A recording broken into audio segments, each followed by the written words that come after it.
сексологпын. Бүгін бізде қызық тақырып пәк екенін қалай білеміз. Бұл сұрақтарды жас жігіттер сұрайды, үйленетін ниетпен қалай қызды таңдаймыз деген сұрақ. Пәк дегенге келсек, жалпы пәк деген бұл жыныстық қатынасқа мүлдем түспеген, жыныстық қатынаста болмаған адам. Бұны тек қыздарға да емес, бірақ та еркектерге де, ер кісілерде, жігіттерде де сондай болады. Жыныстық қатынасқа мүлдем түспеген. Енді мына жерде бір сұрақты айта кетейін, бір жігіт жазған маған.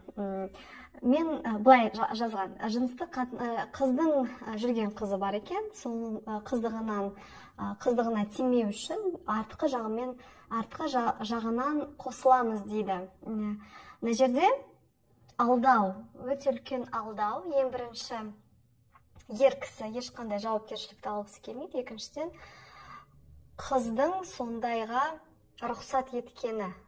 То есть, мына жерде айтсақ, енді әрине ешқандай пәктік жоқ. Жыныстық қатынасқа түсіп жатыр, артқы жағынан. Қандай пәктік? Пәк емес. Бірақ кейбір адамдар ойлайды, қыздығы болса пәк қой. Бұл солай емес, достар. Қазіргі таңда емес, вообще общий ғой, адамдар болған соң, енді түрлі нәрселер бар, өкінішке орай. Және де өкінішке орай десем ба. Сол жерде де, мысалы, пәк дегенде, бұл тек қана қыздықтың белгісі емес. Түсінікті, да? То есть, қыздық перденің қанның белгісі, қыздықтың белгісі емес. Вот, соны айтайын дедім. Және де сол үшін көбісі ер кісілер айтады, бізде пәк деген жоқ, бізде қыздық перде жоқ қой, қалай. Сонда қалай, да? Сонда ер кісі көп жыныстық қатынасқа түсіп, мен пәкпін дейма, сонда түсініксіз, да, мына жерде пәк деген жалпы ешқандай жыныстық қатынасқа түспеген. Все. Енді қалай білу керек? Ең бірінші жолдарын айта кетейік, да? Біріншісі сұрау, ашық сұрау. Қызды ұнатсаңыз, да, мысалы, сөйлесіп, ашық сұраңыз. Маған бұл өте маңызды.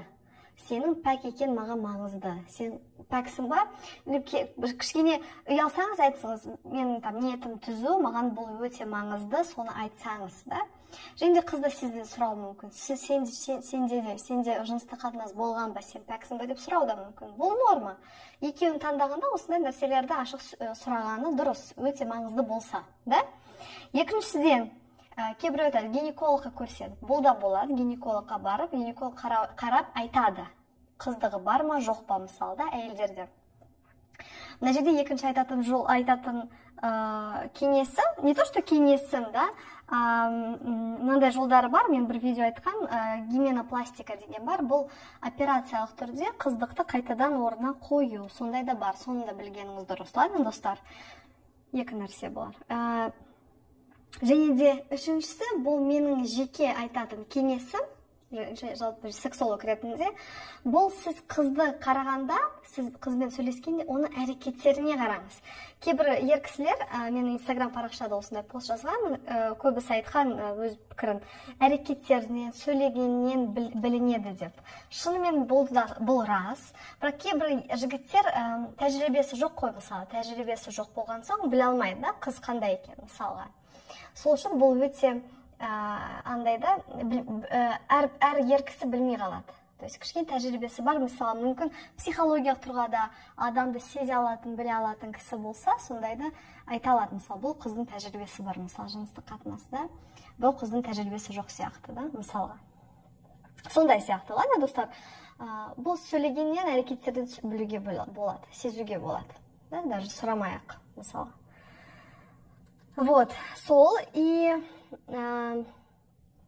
қалай қызды таңдаймыз дегенде, мына жерде мен айтатыным, ең бірінші, қазіргі кезде мынандай бүкіл факторлар айттым, да, там гименопластика бар, артқы жолмен істейді, түрлі, бұл бәрі енді алдаудың түрі, да, ашық айтайық, бұл алдау. Және де сіз қызды ең бірінші сөйлегеннен қаншалықты бұл әдепті, адал, қыз екен да, или жігіт да, мысалы бұл сұрақ жігіттерден болған ғой, енді қызды қалай таңдаймыз. Сол үшін қыз қаншалықты сізбен ашық, қаншалықты сіз сезесіз жақсы қыз ба, жақсы емес па қыз да, соған қараңыз. Сіз мысалы білмесеңіз, ата-анаңызбен қалай таныстырыңыз да, үлкен кісілердің тәжірибесі бар, психологиялық тұрғыда адамды білет, сезе алады. Оларды айтуым керек, мынау қыз жақсы елі, мынау қызды абайла деп айтуы мүмкін да. Мынандай қылып сіз таңдаңыз. Бұл ең жақсы жолы. Дұрыс, жарай ма, достар?